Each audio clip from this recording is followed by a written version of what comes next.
Hello, thank you for joining me on Tactical Startup.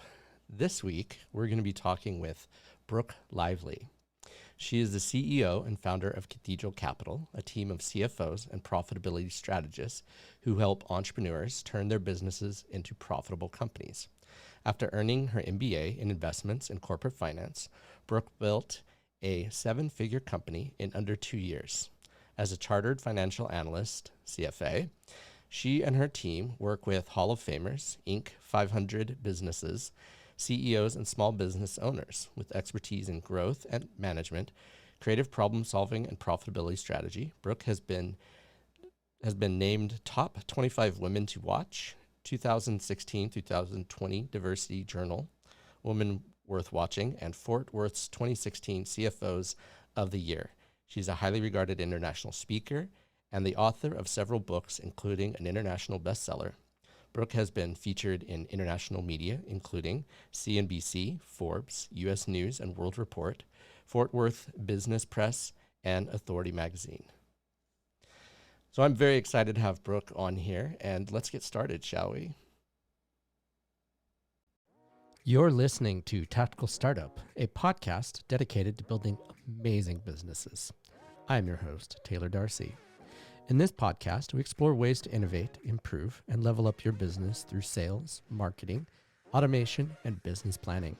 Successful businesses pivot when times are bad and stay the course when times are good. We will have guests from different walks of life to help you see that success is not only possible, but even probable, no matter when or where you start. Through hard work and strategic planning, you can have the entrepreneurial life you've always dreamed. Tune in weekly to level up your business. Hello, Brooke. Welcome. Hi, Taylor. Thanks for having me. Oh, you're very welcome. I'm very excited to have you on. One of the things that I like to do with my podcast is talk about ways that people can make better choices, because at the end of the day, that's really what we are, right? And so I wanted to have you on because of your breadth of knowledge and depth of knowledge. And certainly as a CFA, that is crazy impressive. I looked into getting my CFA, and I didn't even make it to starting the application because of of how difficult it looked. And as much school as I've been into, I just couldn't take any more time to do that. So, Well, my brother suggested I go back to law school. I'm like, I will never take another standardized licensing test again. So bars out, I'm not I doing it. I don't blame you one bit. The bar is insane. I don't recommend it. It's not my idea of a good time. So I wanted to. One of the reasons I wanted to have you on the show was because a lot of entrepreneurs they worry about the money later, right? Their sole focus is Mhm. getting people in the door, and they don't budget, they don't plan.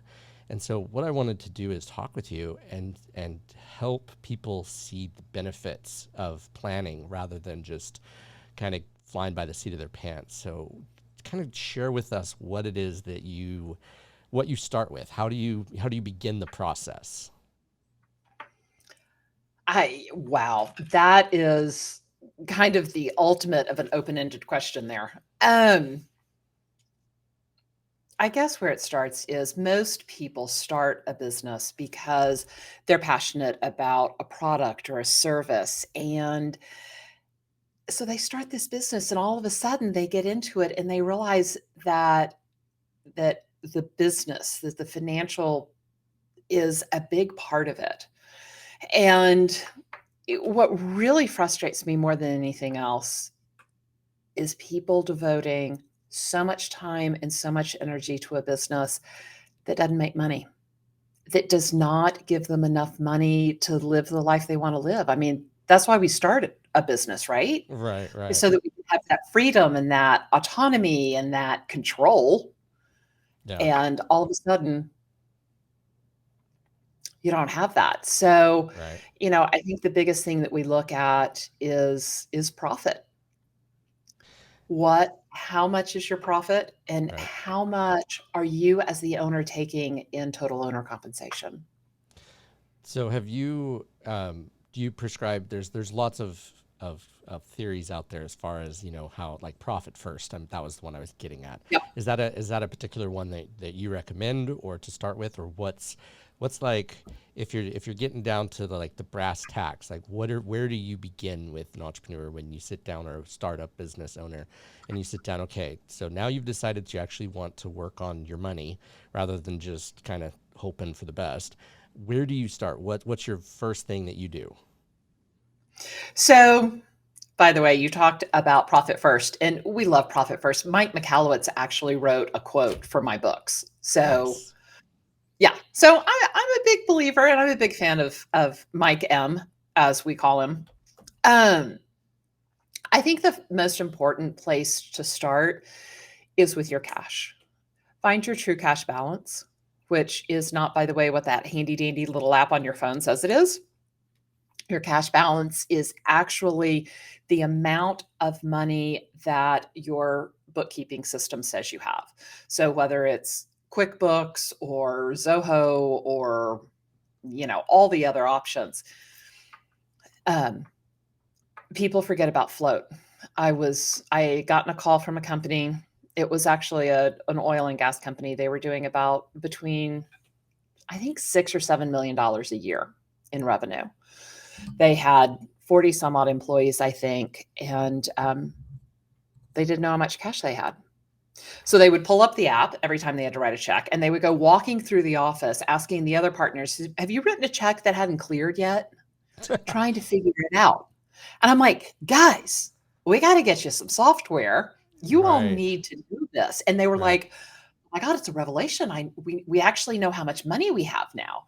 And I said, "Okay, well, now that we've gotten that very baseline, Right. really the first place we start is your cash flow forecast. Right. Being able to look out 6 to 8 weeks and know how much cash you're going to have at the end of every week. That gives you confidence. It helps you run your business, and it gives you time. If you're going to run out of money in 5 weeks, you can do something about that. Right. You can Right. shift a bill. You can, draw down on your line of credit. There's all kinds of stuff you can do. Right. If it's 5 days, there's not much you can do. If it's 5 hours, there's basically nothing you can do. Right. Yeah, I think you talk about a very interesting point on that one. I think first step is to begin tracking things, right? Like at the end of Mhm. the day, if you're not tracking it, you don't even know where your money's going. That's a real problem to start with. I know a lot of entrepreneurs that I've worked with in the past. They don't know where their money's going. They just spend, spend, spend, Mhm. without regard to any type of not just system, right? They're going based. Oh, my CPA told me that this was tax deductible, and you're like, okay, but that doesn't change the fact that you don't Can have we talk money about to the pay your rent later or whatever it may be. right? So there's that starting point. Absolutely. And can we talk about the myth of tax deductibility? Sure, absolutely, anything. All right. Here's the thing. People are like, "Oh yeah, I went ahead and bought that because I didn't want to have to pay tax. So at the end of the year, I wanted to spend all the money so then I wouldn't have to pay tax." Okay, fair enough. You don't have to pay tax on it if you spend it. However, I would much rather have 60, 70% of something than 100% of nothing. Right. So I ran into someone, I was talking to a potential client one day, and he said, "Well, my accountant wanted to save us in taxes. So every year for the past 10 years, we've been buying about $1 million piece of equipment." I'm like, "Okay." They're like, "Every December, we kind of buy $1 million piece of equipment." I'm like, "How's that working out for you?" I'm like, "Is it productive?" He was like, "Oh yeah, no, we never use it. We just did that so we wouldn't have to pay taxes." What? Like Yeah. that's Yeah. that's So they spent that's $10 dumb. million, Oh $10 wow. million to avoid paying tax, as opposed to paying $4 million in tax and having $6 million left over. Wow. That's that Mhm. is that's interesting because I couldn't imagine advising someone to spend 1 million just for the sake of spending 1 million, right? Like, I mean, to me that just screams bad idea. Like, yeah, so you're not paying taxes and you're losing out on 6 million. one of the other things that, so I used, full disclosure, I used to do taxes for individuals and small Mhm. businesses.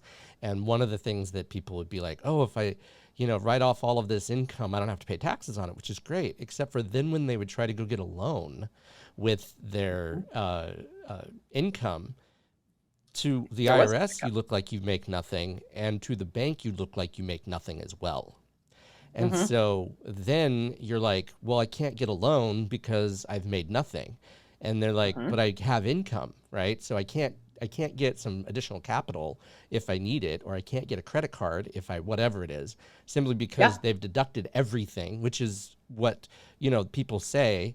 So it's like, okay, so you're hurting yourself on two fronts, right? You're not only costing yourself that 6 million that should have, in that instance, where it should have been able to help build your business, not just sit there and do nothing. And then on the other side of it is, you can't use that income that you've deducted for expenses on improving your business, like for loans or any type of that. And not all debt is bad debt, right? There are some people that have some interesting takes on debt, and people that put anything in a blanket statement, are lazy, right? Because there are some forms of debt that are acceptable and some that you want to stay away yeah. from. Can you share with my listeners like that idea, if I'm right? Yeah, I think you're right. I think that there is debt that we get into by accident, and I think there is debt that we take on for a particular reason to achieve a specific goal. So, if you think about it personally, you just kinda charge everything on your credit card, and then the bill comes, you don't pay it all off, but you keep charging because there's still, like, availability. Right, That's kind of like mindless debt. right, You're not paying attention, you're just kind of spending money everywhere. right, Saying, "I am going to take 50 I'm gonna draw down $50,000 on my line of credit to do this particular ad campaign, which will generate $400,000 worth of revenue or $800,000 worth of revenue." right, right. That is very specific, and that is a great use of debt. Absolutely. I think that's a valid point, like the intentionality behind it, right? Mhm. Like, are you doing it with the intent of building, or are you doing it with the intent of spending, right? Like it's a very Yeah. big difference between the two, And are you doing it in advance, right? or are you doing it to backfill something that you've already kinda screwed up? Right, Like, we're running a loss, I haven't been looking at our financials, sales are down, but I haven't been cutting any expenses anywhere, so now we're running a loss every month, so let me keep drawing down on the line of credit.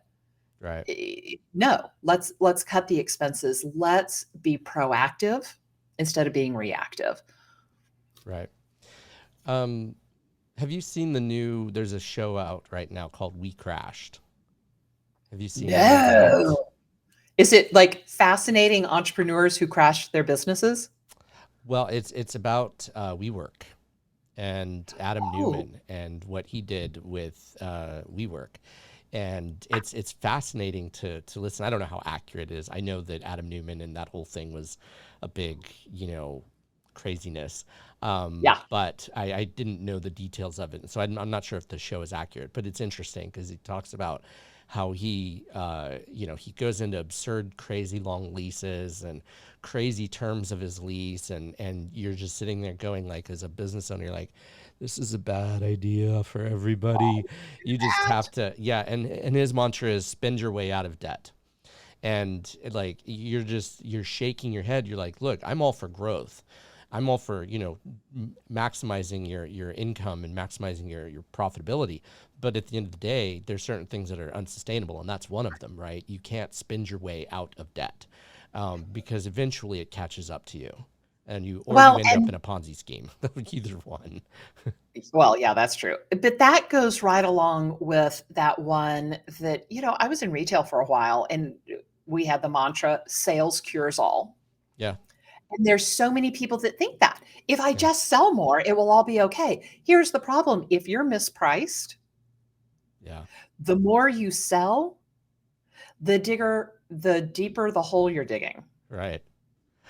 It's so So true. Yeah. it sales can be awesome or Right. sales can be really truly a curse.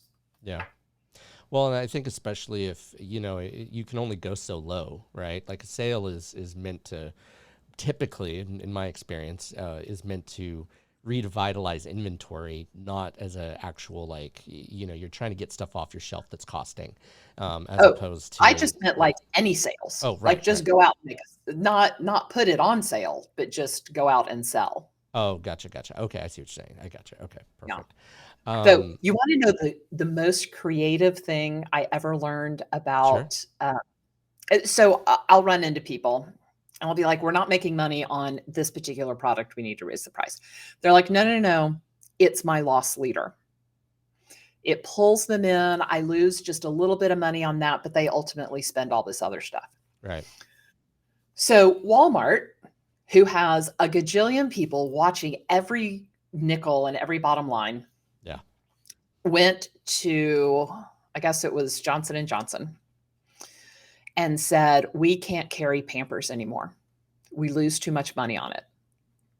Wow. And Johnson& and Johnson was like, "No, no, no, no, no, you gotta carry the Pampers. You Right. have to have it in."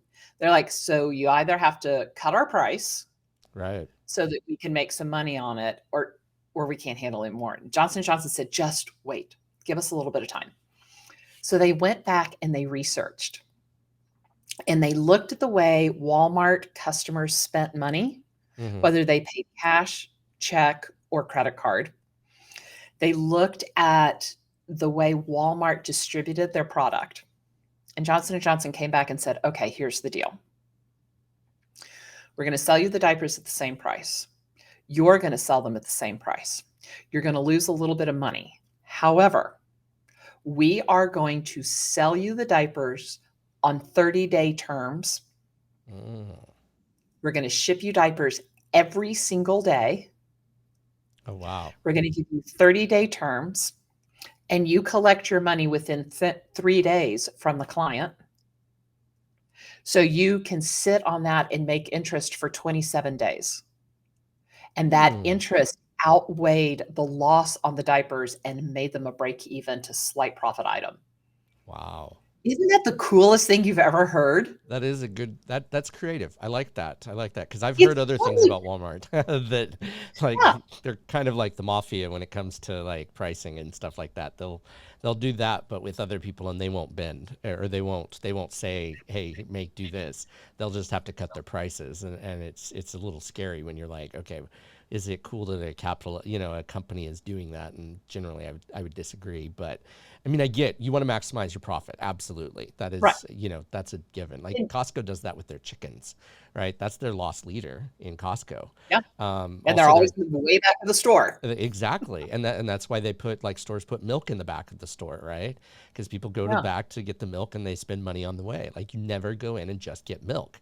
And same thing with the chickens. Like the chickens cost them money, but they know that but people are going to spend way more money if it's at the back of the store. but here's the thing. Hmm. Most There are very few small businesses that have the buying power Yeah. to overcome a loss leader. Yeah, it's true. There are very few small businesses that can negotiate with Johnson& and Johnson in a way that will make Johnson& and Johnson get that creative to keep the business. Yeah, So, I am not a huge believer in loss leaders for small businesses because yeah, they tend to just be losses. right. I mean, there could be some. I mean, I can think of like an ebook, right? Like if you're selling an ebook where it costs you X amount of dollars to do it, and I'm talking opportunity cost, not actual cost, because Mhm, opportunity cost is different. But if you're talking about like, you write an ebook and you're selling an ebook for $20, right? Like that to mhm. me, that gets people in the door because I've known for, because it's so cheap, nobody cares about losing $20. But the idea being, excuse me, that giving something once someone buys from you, how easy is it for them to buy from you again? And I'll give you a Yeah. really good point. Have you installed any game on your phone in the last 10 years? Candy I have Crush?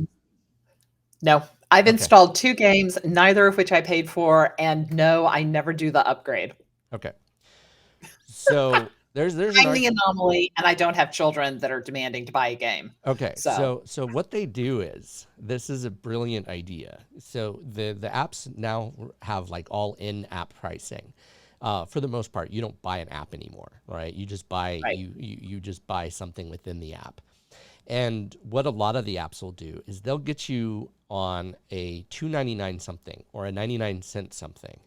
And once they break that in your head, like they make it so that it's so cheap that you can't say no. And then once you've done it once, then it's so much easier to keep doing it later. And that's why, like, there've been kids that have racked up hundreds and thousands of dollars worth of bills in their kids and their parents' accounts. Now Mhm. they've greatly tamped down on it at Apple Store and whatnot. They've greatly reduced that to the point where you have to get parents' permission and blah blah blah. But it Mhm. used to be like there have been stories of that where they would buy like Candy Crush points, and the parents got a bill for $300 or $400 because of Oh it, my gosh, and you're like, but it was because it was all 99 cents, and you're like, but it's only a that's not dollar. It's a buck. yeah, Who can't afford a dollar, right? Like anybody that affords a phone can afford a dollar. And so the problem is that once you break that barrier in people's mind about spending something with you, it makes it mm, so much easier to spend it later. So I totally get the loss leader idea, but I agree with you on the concept of for most small businesses, it's going to hurt you more than it's going to help you, right? Because getting them in the door is part of it, but then it's going to cost you X amount because I'm sure those chickens right. cost, $10 or something Well, stupid, and right? here's the thing with loss leaders, they only work at scale, Yeah, it's true. Makes and sense. most small businesses don't have the scale Right, to be able to do that. right. So, what would be your recommendation for?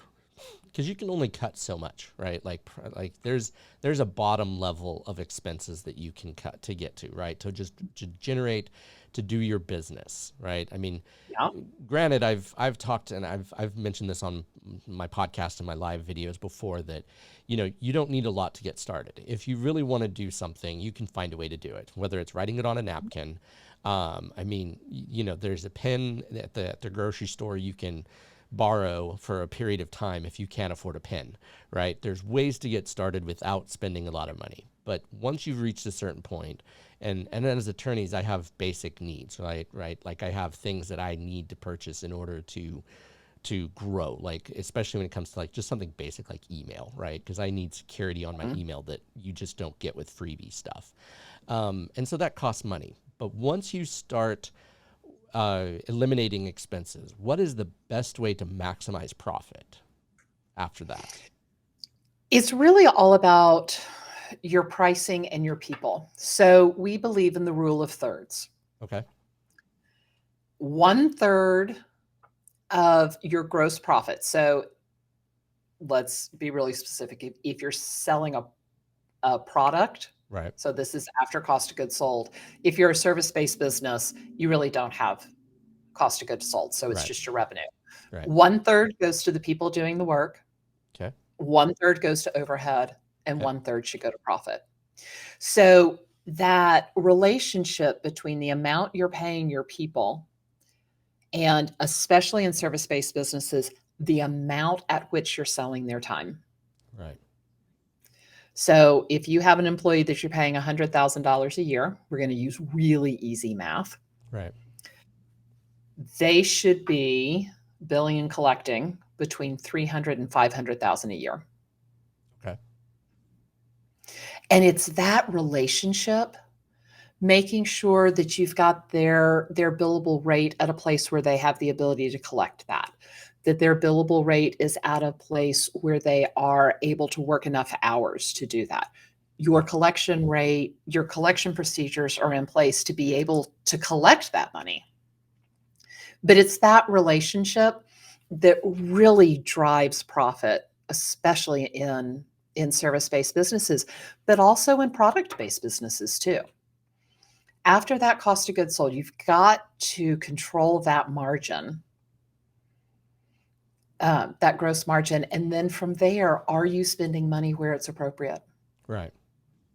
So, what are some expenses that you've seen that people spend money on besides the $1 million people that spend? I Yeah, mean, that one's nuts. really, Yeah, that one's nuts. it wins. It does, because I can't imagine having, first of all, having $1 million to just blow like that. I wouldn't want to use that money for something else, right? Like I could do so much with that million, or six Mhm. hundred thousand, right? Like that's really what we're talking about here. So if we're Yeah, talking that, what could I do with $600,000 and bring on a new employee, bring on to do anything to improve productivity, but something to Taylor, they grow. didn't have to pay tax. Oh yeah, I know. That's nuts.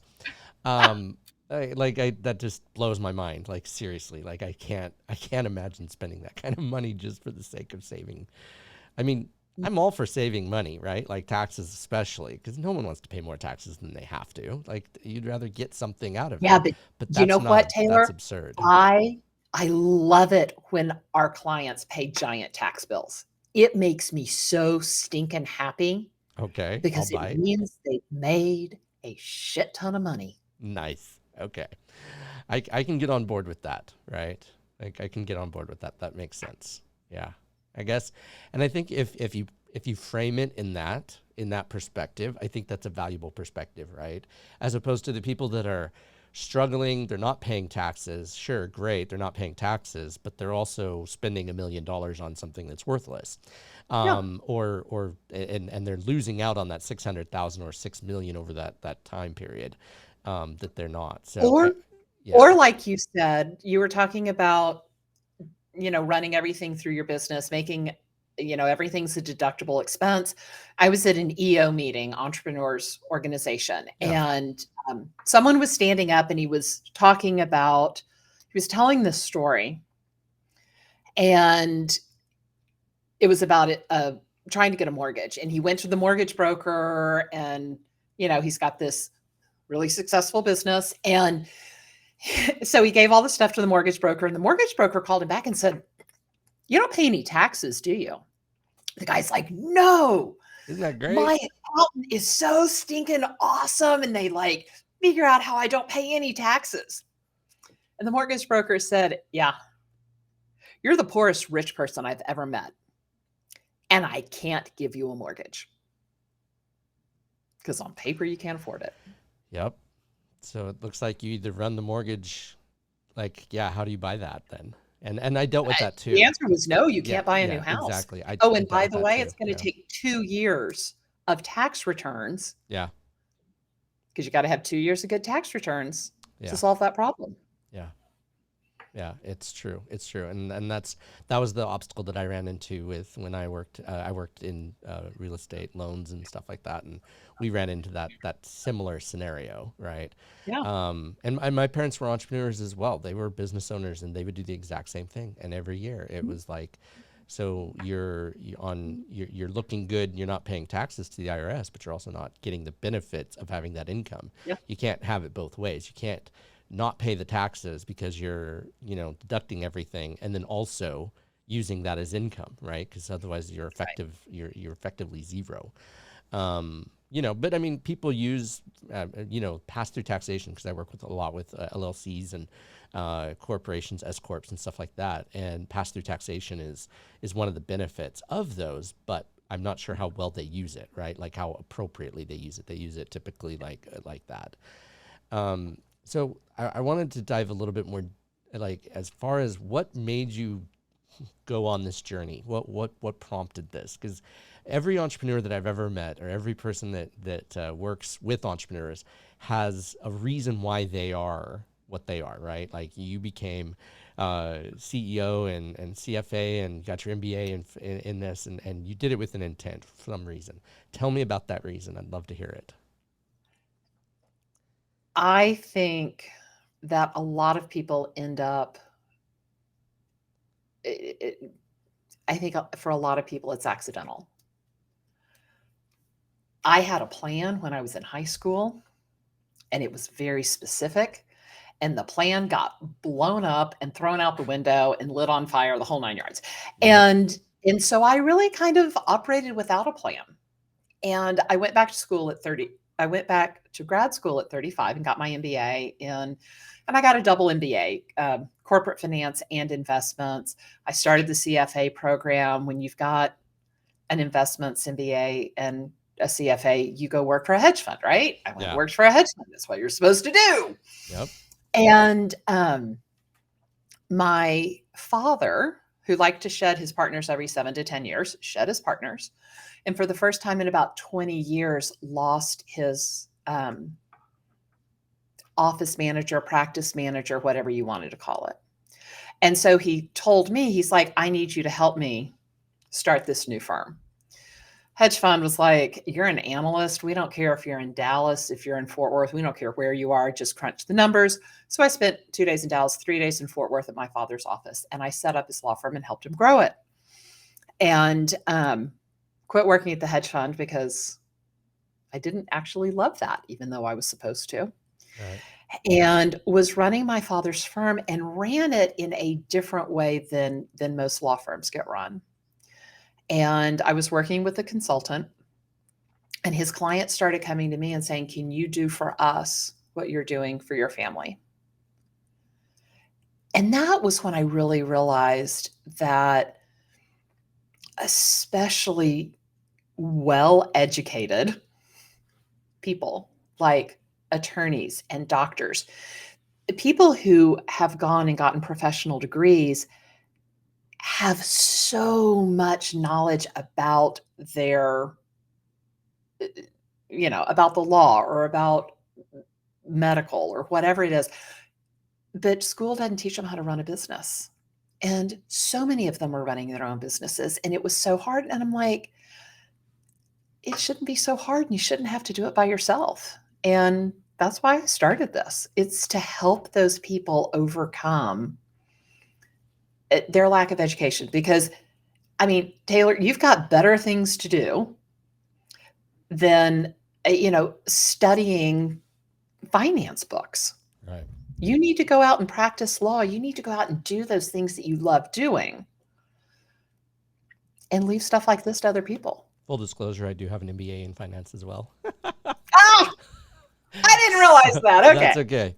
No, in fact, I knew one of the things that, and before I became an attorney, so my parents were carpet cleaners, and they did lots of entrepreneurial jobs. They did upholstery. They did lots of different things. My mom did Avon. I mean, there was just essential oils, you name it, they were doing stuff like that. They tried it. They've tried it. And I saw how they managed their business, and I basically became what I became for the very same reason, essentially, that you did.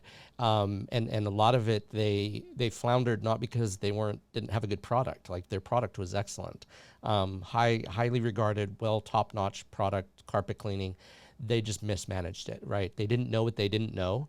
And so what ended up happening so I went to law school because of my parents way back when had a contract that they had negotiated with a motel to clean their carpets. And it was such a crappy contract that my parents got taken advantage of because of it. And so, but along the way, I realized one of the big deficiencies in law is that they don't teach business in law. They teach how to practice law, not how to run a business. And so, or how to pass the bar. right. That's another thing they like to teach. Yeah, they'll teach you how to pass the bar. They won't teach you how to practice sometimes. Right. I went to a law school where they did actually teach us how to practice, thankfully. So I didn't come That's out awesome. going, what do I do now?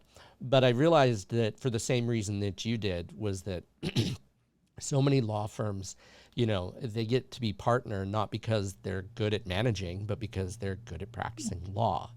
And that's a problem, because what ends up happening is that then they mismanage it, not because they're unintelligent, it's because that's not what they're good at, right?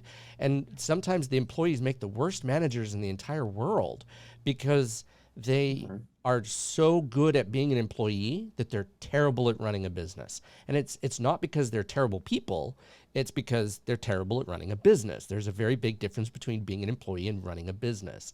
And so I got the MBA, that very reason, because I realized that would be somewhat of my competitive advantage, right? Like I'm not just looking Right. at problems from a legal perspective. I can look at things from a business perspective as well and give clients like an insight into, okay, maybe this isn't a legal problem, or even if it is a legal problem, let's see if we can solve this without legal, let's solve it with the business thing and have a successful relationship, right? And build instead of just, okay, let's sue or, that type of thing. And so Right. that's a little bit more about my story. So we have very similar in that respect about how our parents and all that stuff and how we became. So that's neat. But I do wanna hit on something that you said, because I really do want people to hear it. Just because you don't have an education in business, just because you don't know how to run the financial side of your business, does not mean you are unintelligent. Oh It no, does not mean you do not have the ability to do it. You just don't have the education. And right? frankly, it's probably not the best use of your time. No, Find people who have that skill set and hire them. Don't try to develop it yourself. And it's not that you can't. I mean, I could practice law, I'd be a fabulous lawyer. right. I don't want to go back to law school and get that done. Don't Right? blame me one So bit. it's much easier for Yeah, me to hire someone, usually my brother, to do it. right. It's the exact same thing. Yeah, And I think that so many people feel so much shame. yeah, Like, your parents got taken advantage of. Your parents tried all these different things. And it wasn't that they weren't good people, that they were unintelligent, that they mismanaged the business on purpose. oh It was no, just a skill no, set that they hadn't learned, right. right? Well, and they were caught in this different mindset is really what it came down to. Like opportunity cost being what it is, right? Like when you Mhm. think of it, if you're running a company, you should be running the company, right?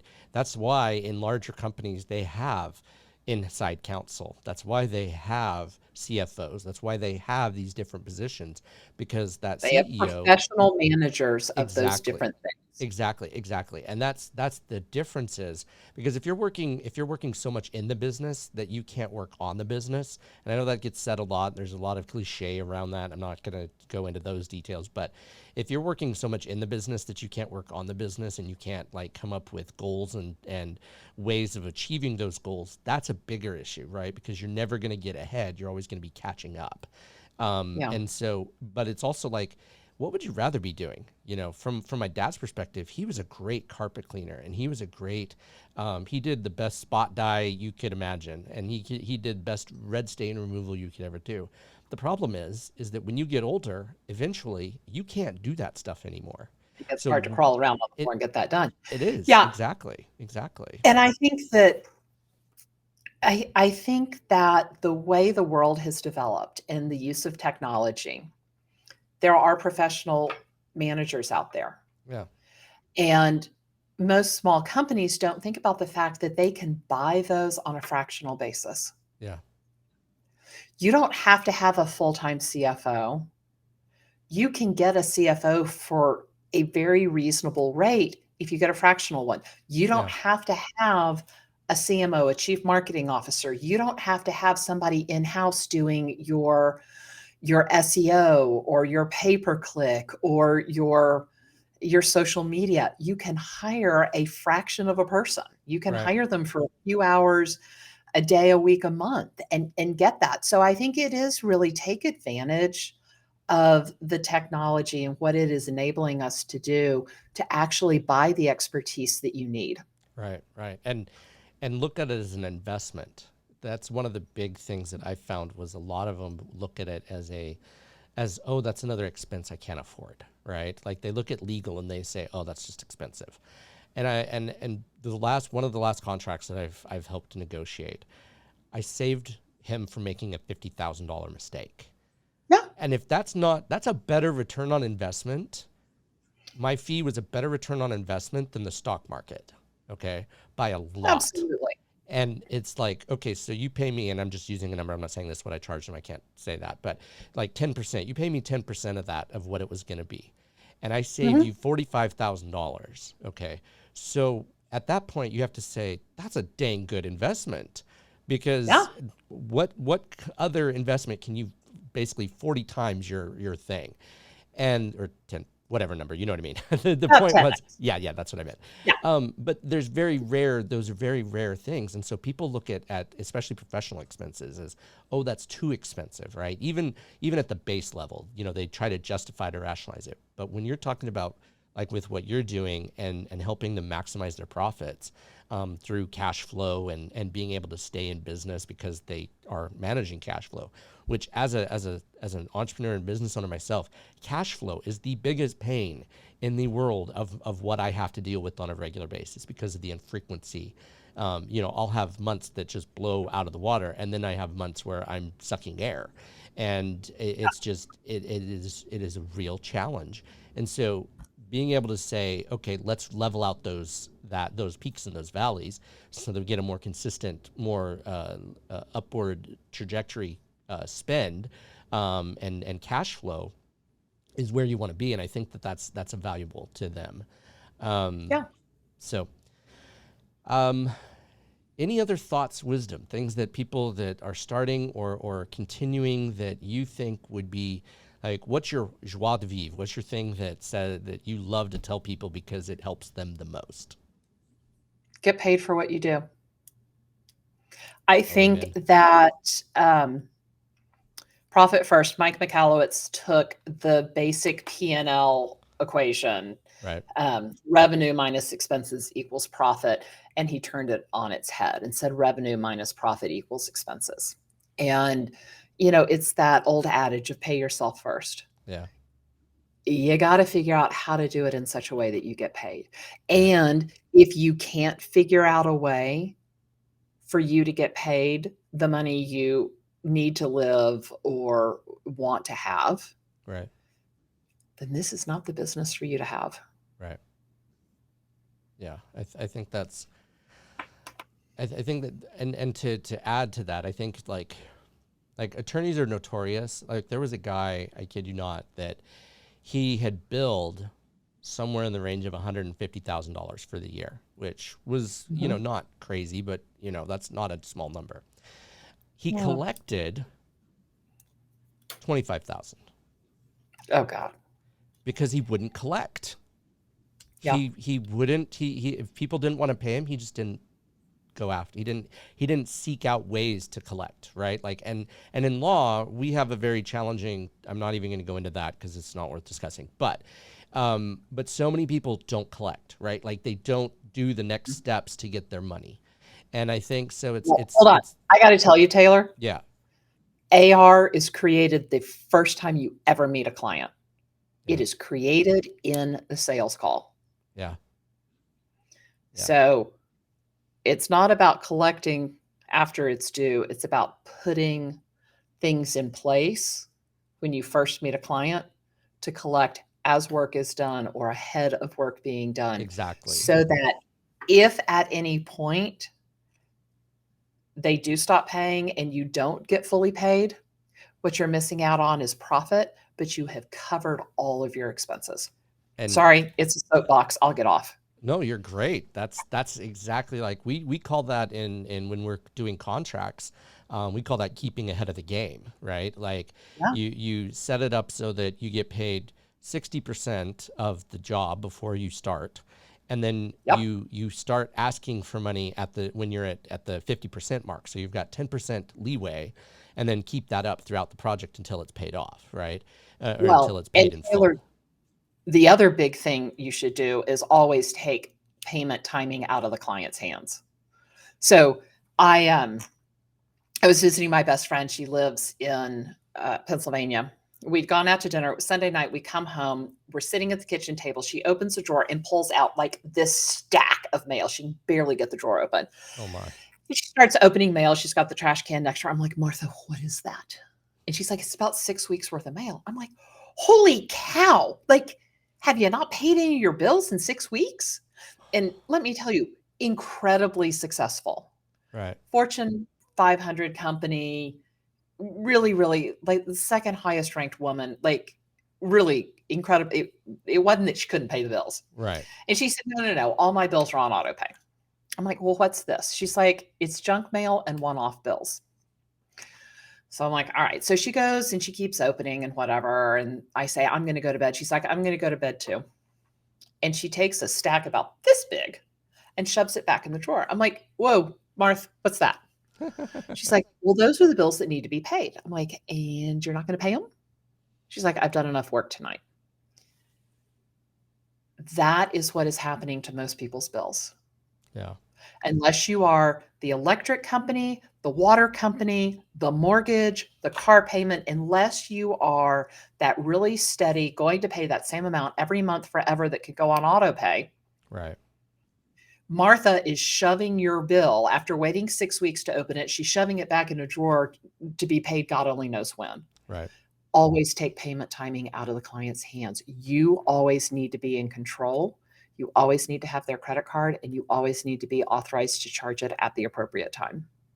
Love it. Yeah, absolutely. I agree 100%. Like I have mine just for full disclosure. I don't start work until I receive payment. And it goes, Mhm. I use trust. I use my trust account for that. Yeah. And so, and my agreement specifically states that I'm not obligated, and attorneys have different, weird rules that we have to abide by, as you know. But I don't, I'm not their attorney until they pay, until they sign the agreement and until they pay. And Yeah. I also don't take payment plans, right? Like, and some people do, and I'm not going to judge them for that. Personally, I found that I end up getting screwed or stiffed on the back end of it if I take a payment plan.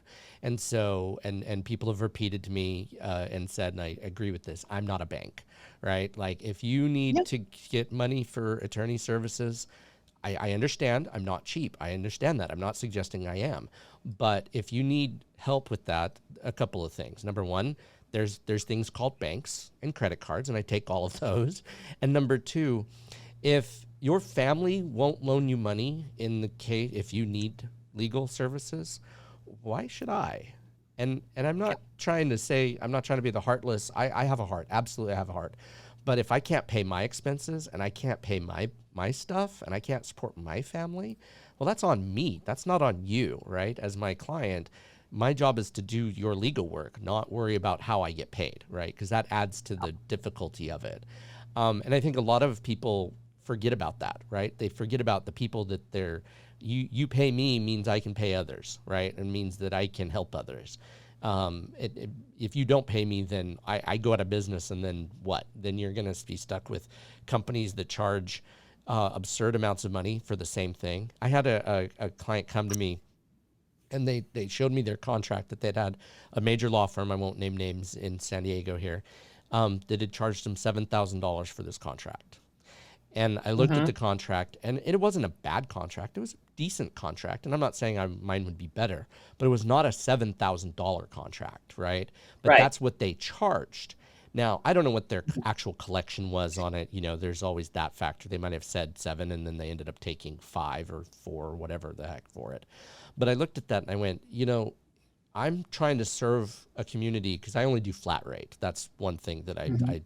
I I absolutely don't. I hate the billable hour. I don't believe in it. I think it's a waste. I think it encourages waste, I should say, for attorneys to spend as much humanly time on something as possible, and then to mark it down because the client gets upset about it because it's an absurd bill, rather than just upfront pricing to begin with, right? And then it changes the risk level, right? Like the Yeah. risk is taken, it's more evenly distributed because I know how long things are going to take better in law than the client does. Right. And so, but, in fact, I've gotten some of my biggest clients, my best clients, because of my flat fees, because they say, oh, I'm a predictable expense, as opposed to if I hire another attorney, we could be talking two and three times that. And so it encourages efficiency, and that's one of the reasons why I do flat fees only. But I only get paid up front, and I don't take card for that reason, or I don't take checks. Actually, that's the other thing because I've had them bounce on me. But I digress. So I think that's such a valid point, like about getting paid, right? Like paying and being paid, and Mhm. following up and with systems. Oh, I love systems. Systems are like my jam when it comes to stuff. What are some systems that you've put in place or that you've helped small businesses put in place that have gotten them paid, that have helped their AR? Well, I think that it comes down to the contract. Like I said, AR is created the first time you meet a client. Right. So, what kind of contract do you have? If you're a retail store, you have an implied contract of you pay me and I hand you the merchandise, right? Right. Right. That's pretty easy. Right. Um, if you're a service-based business, it's a little harder, right? Because you Right. do the service and you're like, gonna get paid. So in that case, I think you're right. I like to get a certain amount upfront. I usually like enough to cover the first 3 months of work and then keep 3 months ahead. And the reason I do 3 months is because you're going to work on the project, whatever it is, whether you're an attorney or a marketing agency or whatever it is, you're going to work on it for the first month. You're going to bill it out on day one of month two. I don't care what you tell your client. The client thinks they have 30 days to pay. I mean, your bill could say due upon receipt. It could say due in 5 days, due in 10 days. The client doesn't care. Yeah. They stuffed it in the drawer, Martha, and they think they have 30 days to pay. So that's all the way through month two. So now at the beginning of month three, you're just starting to try to collect that money. Right. Right. Um, and the client just now thinks that the money's actually due. Right. So it takes about 3 months. Gotcha. And then you stay that 3 months ahead. You always make sure that you are billing enough to stay that 3 months ahead. And people are always like, well, Brooke, they proved that they would pay me. Right. But here's the thing, a client will stop paying at any time for any reason, and it rarely has anything to do with you. Right. It has to do with the fact that they have a tuition bill for their college age child, Yeah. right? Yeah. That's much more important than you. I don't Yeah. care what you do. Right. That's more important than you. So you always want to keep that 3 month ahead. Um, like I said, take payment timing out of the client's hand and have some kind of clause in your agreement that says if they don't pay, not only are you not going to provide service, but if they don't pay, they have, by not paying you, by the conscious decision to not pay you, they have terminated your services. Right. And that's a huge difference Right. because then they haven't paid you and they have fired you. You're like, it's not like I quit providing services. You fired me. Right. You quit paying. Yeah. Agreement says you don't pay for 3 months. I have been fired. Yeah. And then one of the things that I like to address in my contracts is what happens with the money that may not have been right, like as far as like collections go.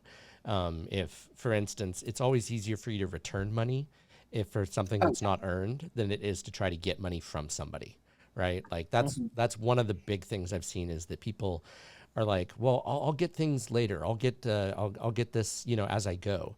And the problem is that if you do that, then you're risking, like you said, they'll stop paying.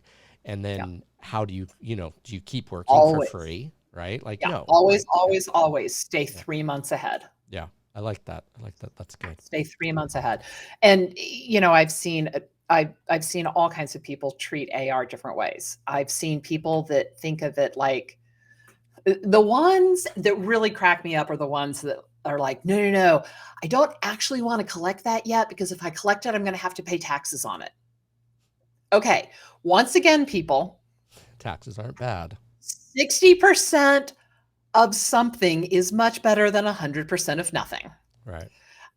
The other ones, I've had clients that have been like, they pretty much treated AR like a piggy bank. Right. Like I'm putting all that AR in there, and then someday when I need it, I'm going to call and they're going to magically pay me. No, they're not going to Oh magically pay you. gosh. Oh, that's And after painful. 90 days, they really aren't going to want to pay you at all. Right. So, Yeah. yeah, give up on that. Yeah, and then that's 100% like I couldn't imagine using AR as my piggy bank and to think that they'll pay. The longer Yep. the distance between when they pay or when you do their service to when they pay, the less likely they will pay it. Like there's a reason why So AR is, they can go 180 days and whatnot, because if they don't think that they have to pay you, then they're not going to, right? they won't. Like, and you reminding them is just going to piss them off. It isn't going to get them to pay you. That's the thing about it. And then it just snowballs from there. I So, say that AR is like rotting fruit. mm, Every day that goes by, it is less valuable. yeah. Absolutely. And that's the time value of money right there, right? Money today is worth more than money tomorrow, right? And Absolutely. that's one of the reasons why I don't do payment plans, is because Yeah. I don't want to risk that, right? Like I don't want to have to deal with that issue. Um, okay, you've been incredibly. I've thoroughly enjoyed having you on here and talking, especially finance with, because this is a big issue, right? This is something that a Yeah. lot of entrepreneurs, they get into, and they don't sit down and they don't start looking at their numbers. Like what is their cogs, right? What is their profit margin? If you ask most of them, they're not even going to have a ballpark answer, Right. and that can be a real problem because you don't even know if you're profitable or not. And if you're not profitable, what are you doing, right? Like I had an entrepreneur that she wanted to do social media marketing, and I'm like, great, I'm happy to help you. I set up LLCs and help businesses with their legal stuff all the time. And then I started looking at the terms that she wanted, and I said, you pick your terms. And she's like, oh, $25 an hour. And I was like, you do realize that you won't go anywhere with this, right? I'm like, I sat down and I said, you're basically an employee at that rate. And what about all of your other expenses? What about your overhead? What about all of this? And she's like, no, that's what I want. And surprisingly, or not surprisingly, is whichever way we want to go with it, she ended up out of business, and because she didn't account for those things, she didn't charge enough, and people treated her that way, right? Like because Mhm. she was essentially just a glorified employee at that point. And so if you treat it like you're an employee, then that's what's going to end up happening. You're going to be an It's employee gonna again. happen. Yeah. And so that was, pricing is an important part. If you're not profitable, what are you doing? Yeah. So anyway, it has been so good talking with you. Thank you so much. If I've been throughout this sharing on the screen, but for our listeners that are audio only, where can people find you? I think the easiest place to find us is on our website.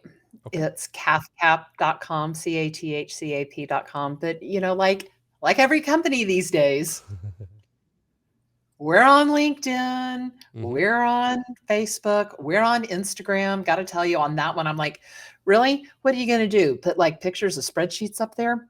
Um, but they Yeah, found fun things on Instagram. that's good. So, Ooh, I yeah, forgot. Cathedral Capital. I have some fun questions. I forgot the questions. Oh, Let's yeah. see. Yeah, yeah, yeah. What's your worst roommate or house guest story? Oh, all right. So I had a friend, and this has actually happened to me twice. So that might say more about me than them. But the second time it happened, I had a friend, she was going to do about 6 weeks worth of work in her house. And it was an insurance claim. She's like, my insurance company will pay you rent. I'm like, okay, that would be awesome. Right. So she moves in. I'm like, insurance company going to pay me? Insurance company going to pay me? 1 month, 2 months, 3 months, fine. She's like, no, it's too much of a pain for me to file and tell them to pay you. She lived with me for 6 months, did not pay a bill, Oh my did gosh. not offer to pay for anything, did not put groceries in the fridge, nothing. I kept cutting services, trying to get her to leave. Like, I got rid of the housekeeper. She stayed. I'm like, okay. I started turning the temperature in the house up in the summer. Oh my gosh. She still wouldn't leave. So, Oh my. yeah, Oh yeah. my. That's I mean, I that's literally tried to sweat her out of my house. that's interesting. That's funny. I mean, wow. I couldn't imagine doing that. Like I've had crazy roommates in the past. So I completely I had one that he would check his mail with white gloves. I don't know why. He Nice. just, and he was the same that I had my uncle in my room. This was many, many years ago. And I had my uncle who I hadn't seen in 5 or 6 years, something crazy. And we were in my room just talking quietly. It wasn't like I had a party or anything going on. And the next day, he had a talk with me about how I shouldn't have guests over at, 9 o'clock at night. And I didn't last there long because I was like, are you Yeah, no, I flipping would kidding think me? so. I'm a grown adult. I'm a 20 something responsible human being. I wasn't, it wasn't a party. I wasn't hurting anybody. It was me and my uncle talking quietly in my room. And it was just nuts. So I moved out of there as fast as I humanly possibly could. The I things that think you that was a don't good know about call. somebody until you get into that type of relationship with them Yep. is crazy. So thank you again so much for coming on. I sincerely appreciate it. I know that my listeners will appreciate it as well. And I look forward to sending this out to them. And I hope you have a great day. Sorry. Um, so wasn't that great? Brooke was absolutely amazing and so helpful. And I hope that you will listen and take into account that the things that you can do to help push your business forward. And knowing your numbers is so very important. Please keep that in mind. Start tracking your numbers. That's the very base thing. QuickBooks Online is not that expensive. There are other software services, Soho, so on and so forth. Please look at that. And until next time, make sure you're thinking about your business tactically.